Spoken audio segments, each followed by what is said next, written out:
नमस्कार मित्रांनो, मी आपला मित्र चंदन कांबळी आणि आज मी तुम्हाला दाखवणार आहे तसऱ्याची सुकी एकशिपी। बरेच दिवस ही रेसिपी टाकायची होती पण शूटिंग करायला वेळ भेटत नव्हता। आज मला वेळ मिळाला आहे तर मी ही सुक्या तसऱ्याच्या एकशिपीची रेसिपी खास तुमच्यासाठी टाकत आहे। आवडली तर नक्की लाईक करा। हे बघा मित्रांनो, आमची माई बसले तसरे करायला। आज आपण मिरकरवाडा जेटीवरनं तसरे आणले होते आणि आता आपण बनवणार आहोत तसऱ्याची सुकी एकशिपी। रेग्युलर एकशिपी वाटप लावून बनवतात तशी नाही ही आहे। हिची कृती जरा वेगळी आहे, म्हणजे हिला वाटप वगैरे लावत नाही, कारवारी पद्धत आहे ही तसऱ्याची एकशिपी। तर आज तुम्हाला मी पूर्ण रेसिपी दाखवणार आहे तसऱ्याच्या या एकशिपीचा, म्हणजे सुकी एकशिपी। आता हे आपण सगळे तसरे करवून घेणार आहोत। आता माईला तरी अर्धा तास लागेल हे सगळे तसरे करवून घ्यायला, मग त्याच्यानंतर तुम्हाला मी पुढची कृती दाखवतो। आता आपण कढईमध्ये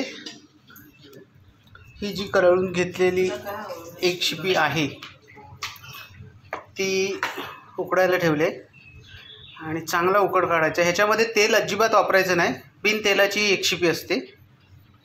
आणि ह्याला आता आपण चांगली उकळ काढणार आहोत, मस्तपैकी शिजवून घेणार आहोत। आणि हा जो काठ आहे तुम्हाला पांढऱ्या कलरचा दिसत असेल, याच्यामध्येच आपल्याला कांदा, टोमॅटो, खोबरं घालून सगळं शिजवून घ्यायचं।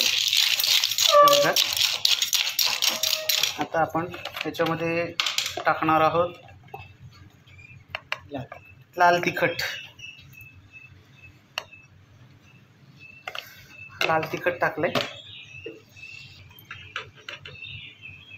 त्याच्यानंतर आपण त्याच्यामध्ये टाकणार आहोत हा मालवणी मसाला। आणि हे बघा, हे आपण कोकम टाकलीत 2, आणि हा बारीक चिरलेला कांदा आता घालायचा आहे। उकळ आलाय चांगला, त्याच्यामध्ये आपण बारीक चिरलेला कांदा घालतोय। आणि आता हा कांदा ह्या शिजू द्यायचा, काठामध्ये अगदी व्यवस्थित शिजू द्यायचा आहे, चांगला व्यवस्थित शिजवून घ्यायचा आहे।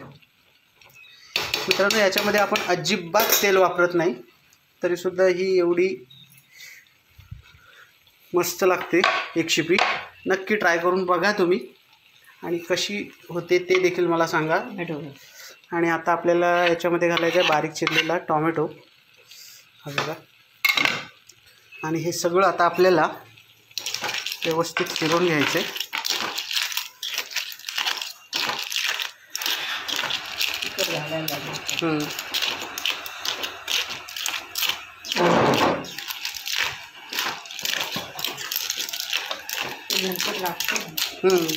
आता ती पांढरी दिसते। आणि हे बघा, आता मित्रांनो आपण याच्यामध्ये खोबरं टाकलंय। हे ओलं खोबरं आहे, किसवलेलं।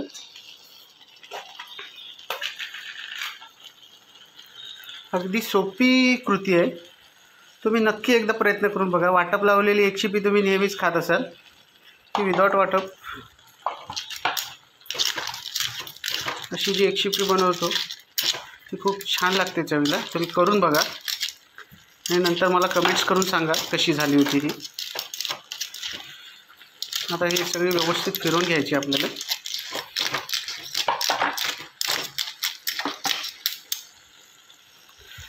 कॅमेरा थोडा हलतोय कारण की मीच हाताने हलवतोय ती, त्यामुळे कॅमेरा हलतोय।